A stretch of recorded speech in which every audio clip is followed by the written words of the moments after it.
Hola amigos, hoy vamos a hablarle de un tema muy lindo.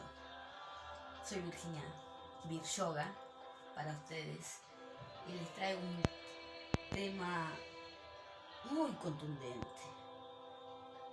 Hoy vamos a hablar de la vida después de la muerte. La información siempre que les digo, que se los cuento, que es una información que yo obtengo y vivirá conmigo y me parece la acertada, y yo se los quiero siempre contar. El que quiera informarse, el que quiera creer, pero yo me gusta. Entonces, nosotros no morimos, nosotros somos eternos, nosotros somos caminantes del cosmos y vamos encarnando. Y tenemos que saber qué ocurre después de la muerte. Y aquí tenemos que pensar en una máquina sofisticadísima, que es este cuerpo. Ni hablar de los otros, pero vamos a hablar de este cuerpo físico. Este es un computador impresionante. Es una máquina sofisticada, perfecta. Y resulta que esta máquina perfecta tiene un software, o como se dice, que se desinstala. Nosotros tenemos ese software y en el momento que morimos, en el momento que desencarnamos, hacen clic, ese software se desinstala. ¿Quiénes son esos personajes o esos sitios o esos reductos de conocimiento que hablaron mucho de este tema, que podemos considerarlos expertos en este tema? Definitivamente los egipcios, los lamas, todo lo que tiene que ver con el Tíbet. Y tengo que mencionar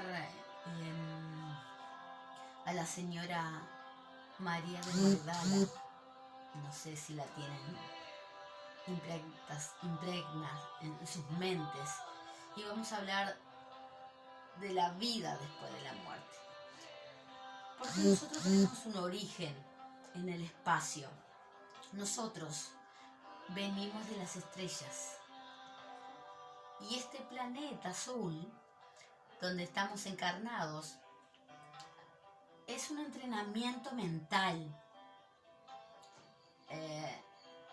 Les voy a volver a decir que la información que yo les paso, la fui adquiriendo en algo de mis estudios y algo que me fui informando con personas que obviamente que son muy historiadores, físicos.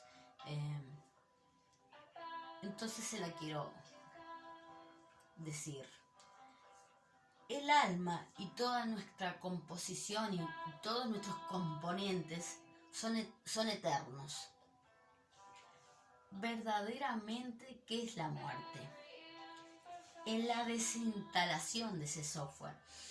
Es la desconexión de este cuerpo físico. Porque todos los otros cuerpos son eternos.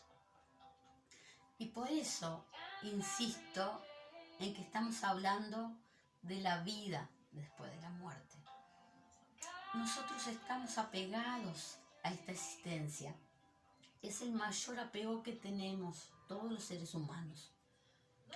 Entonces, concebir que la verdadera vida eterna está a partir de la siguiente dimensión. Pues comenzamos a pensar cositas. Por eso este tema es controversial. Porque nuestra personalidad desaparece. En el cuerpo físico desaparece. Por ejemplo, nosotros podemos tener registros de vidas pasadas, pero ¿qué pasa? A veces decimos, tiene un físico distinto, pero yo no sé por qué pienso que obra distinto, que tiene una personalidad distinta. Claro, porque cada encarnación nosotros tenemos una personalidad distinta, que con la muerte se disuelve.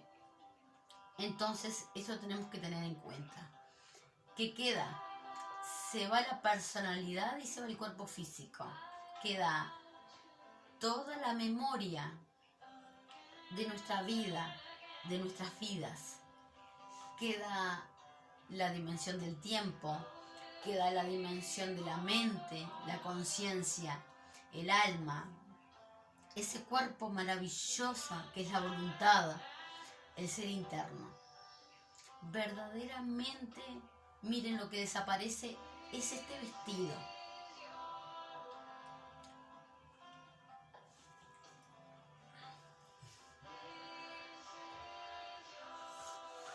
Disculpen.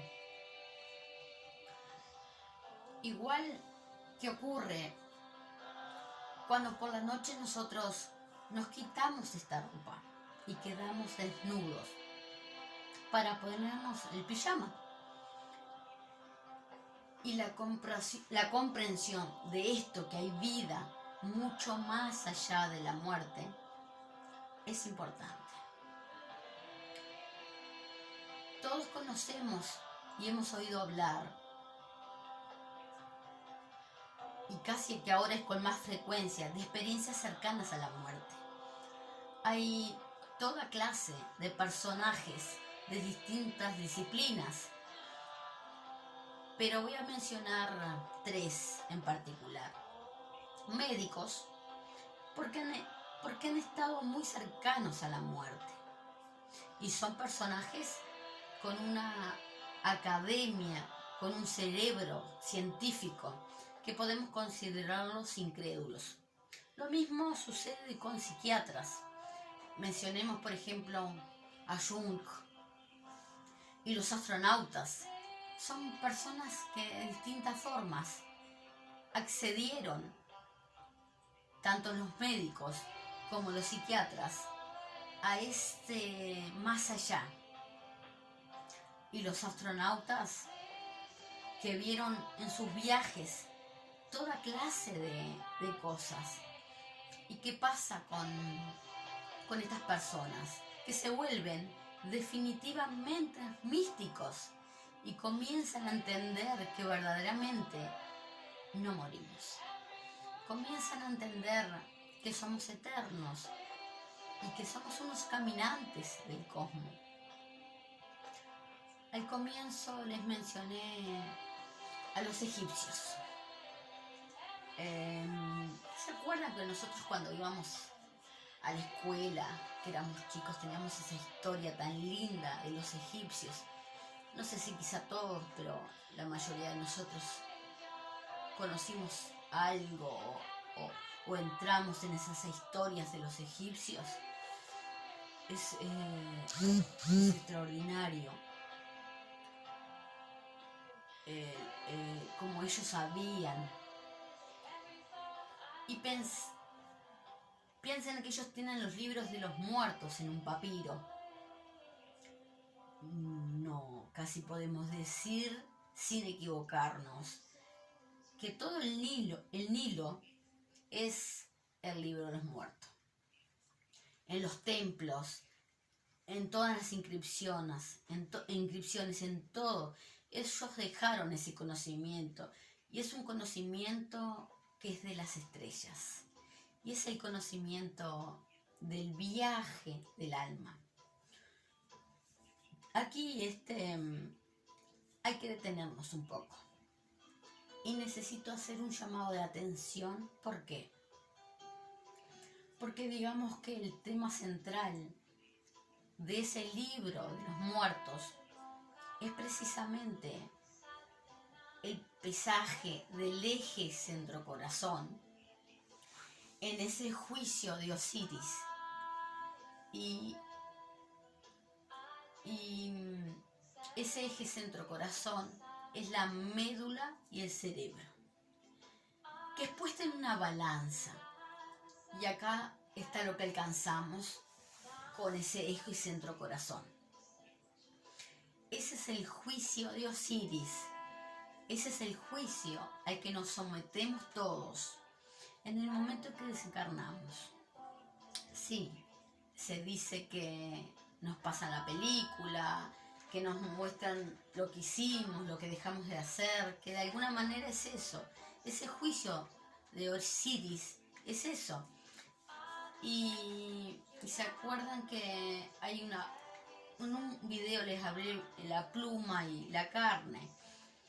Y eso tiene que ver con los apegos, pero vamos a seguir con los egipcios. Ellos hablan de Nun. ¿Qué es Nun? La red cósmica. Nun es el Dharma. Y igual como lo hemos hablado del Dharma, existen unos puntos de luz. Esos puntos de luz son Atum. ¿Y Atum qué es?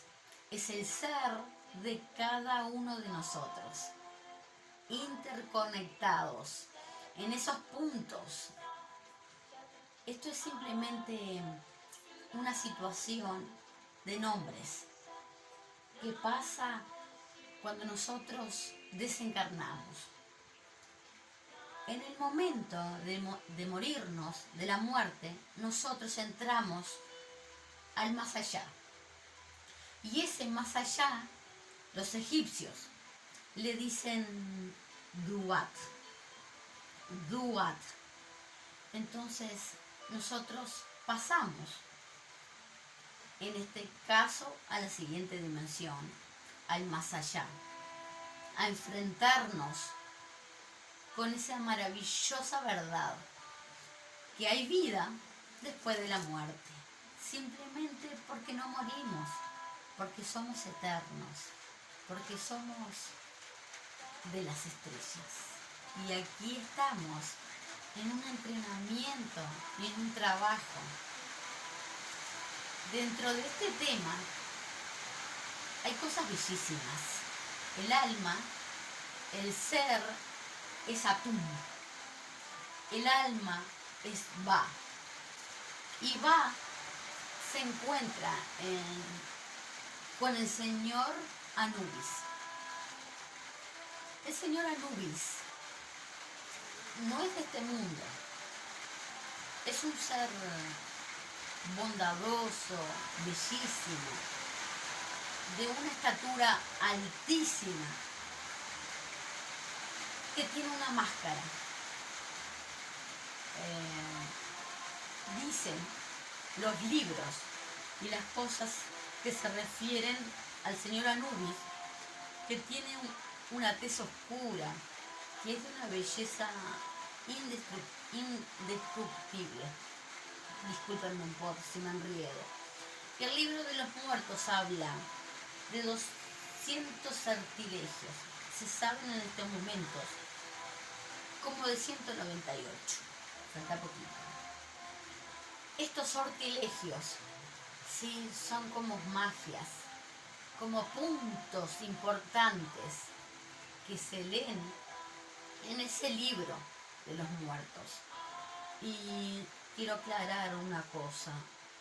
Anubis tiene una imagen de severo, de rector, espantoso,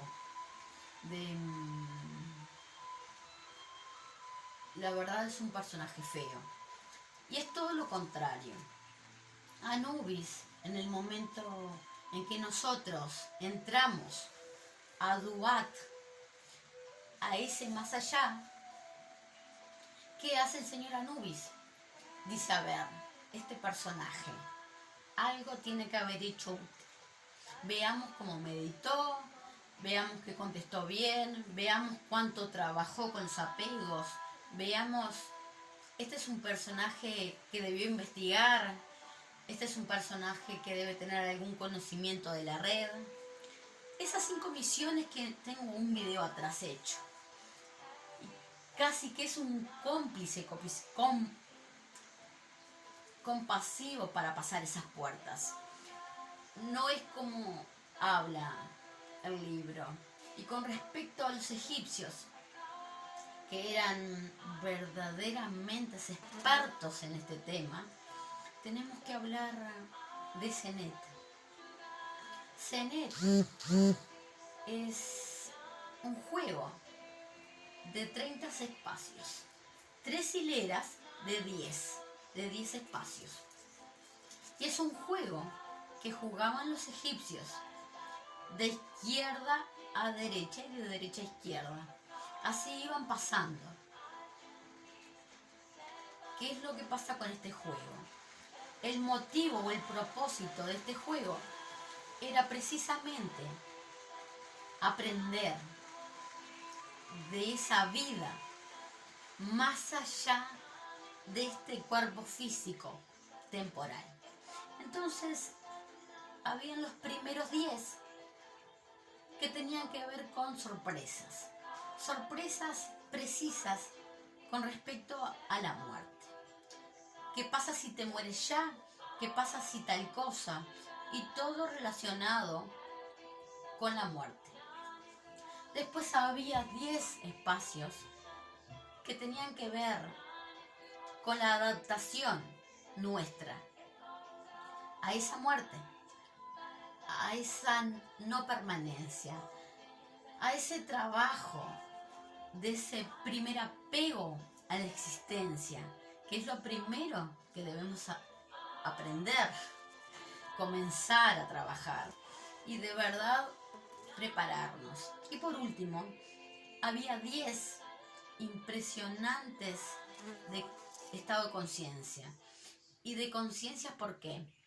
Porque hay un momento muy especial de que más adelante voy a hablar un poquito de esa conciencia, y esa conciencia ocurre exactamente en el momento antes de volver a tomar.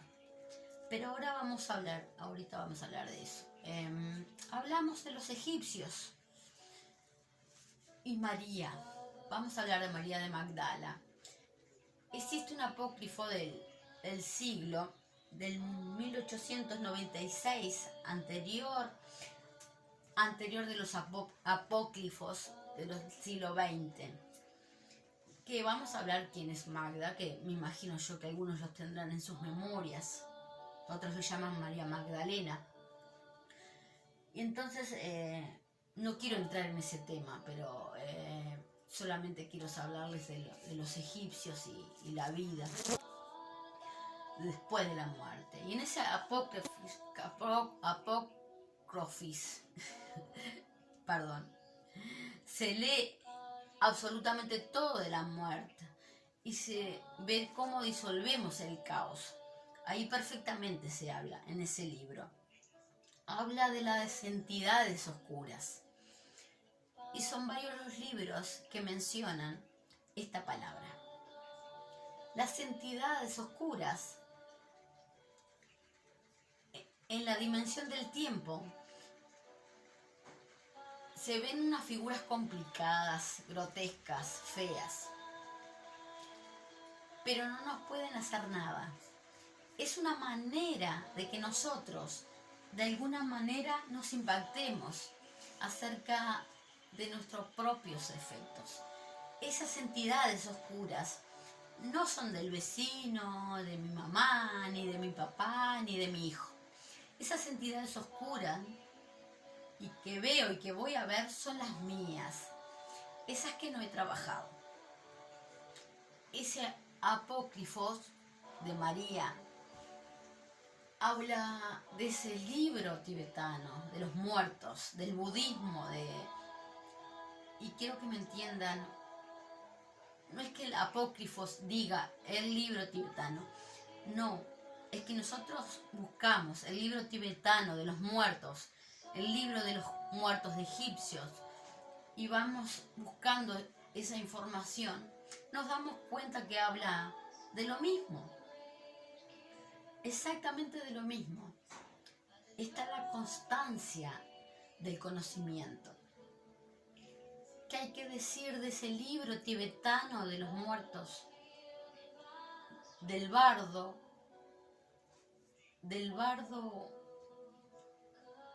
Tosgrol, que es como se dice correctamente, y que le dicen Bardo Toichoi.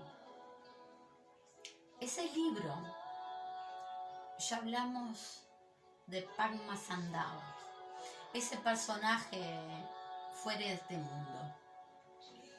¿Qué hizo Padmasambhava? Él es del siglo VIII.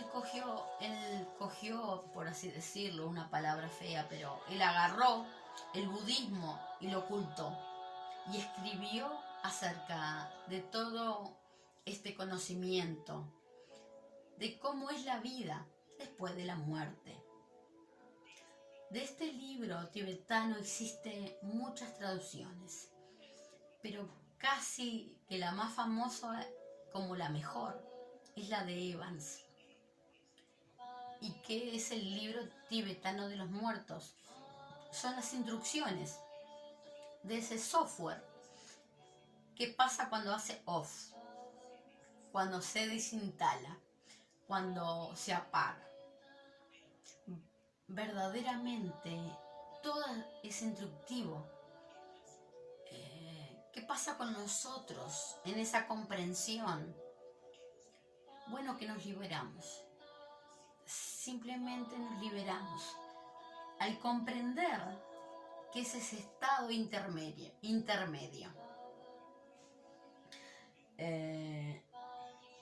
Y quiero seguir hablándolos del Tíbet, de los egipcios.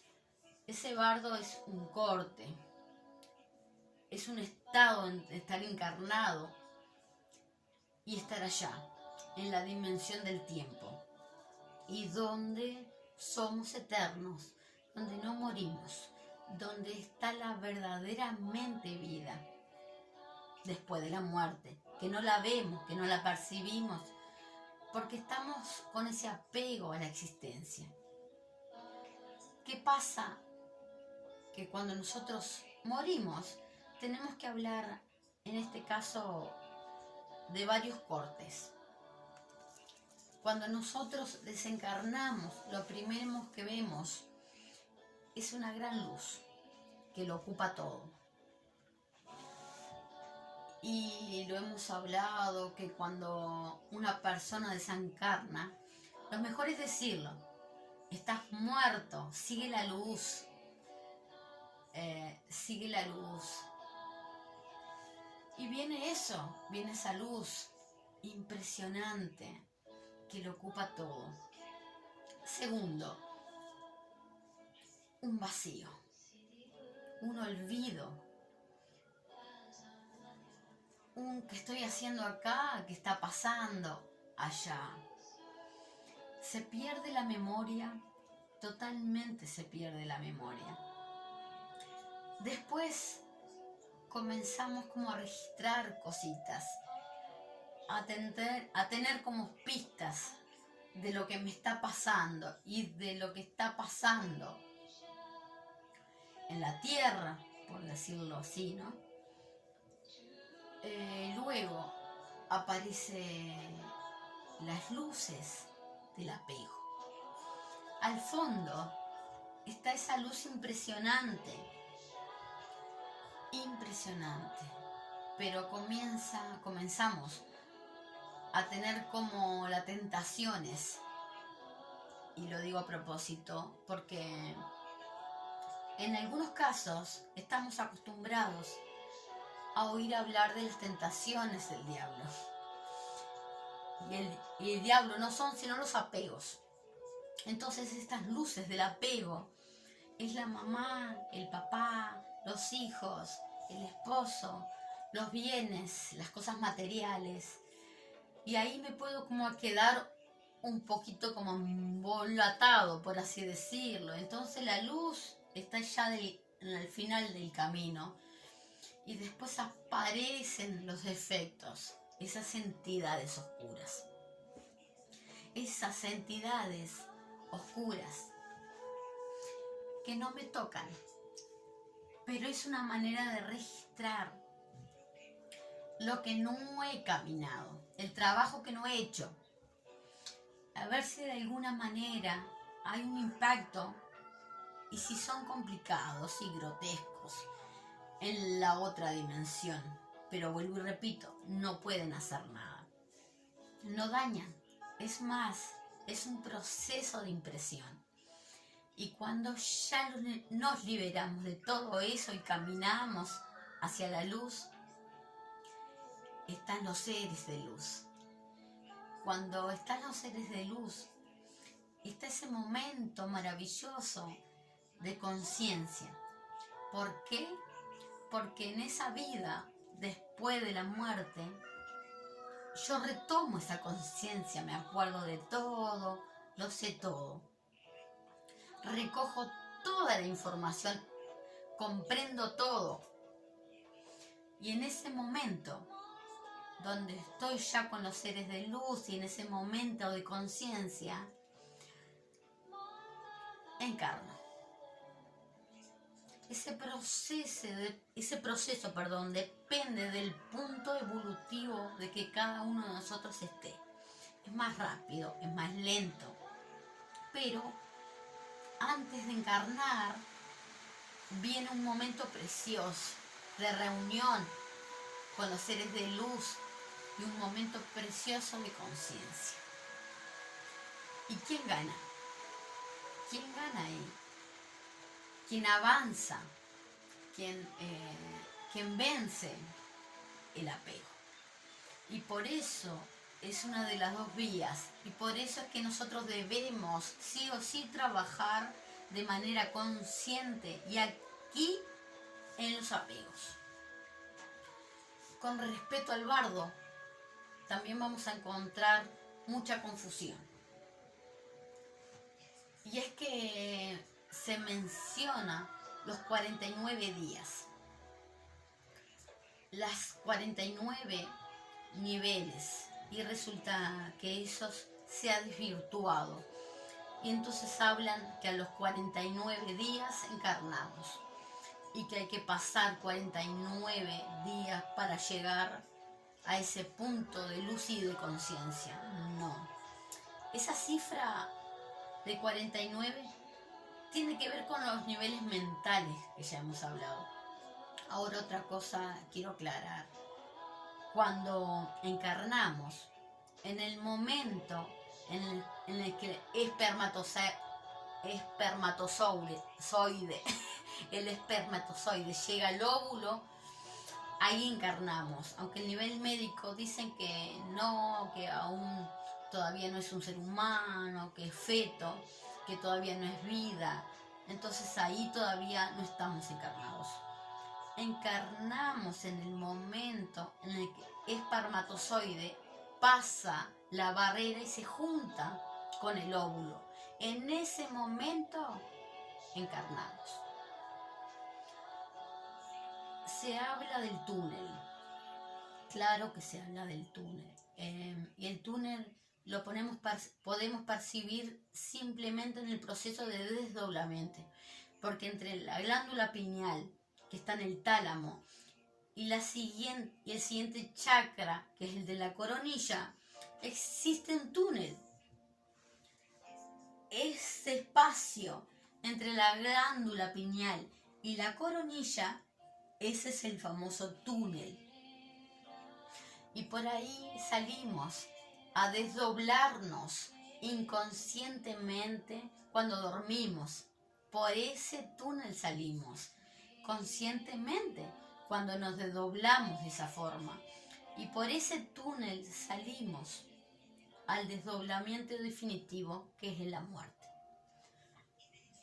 Y de esa pineal ya se están diciendo varias cosas, se están enfocando en cosas. Voy a tomar un poquito de agua. Discúlpeme, es un té.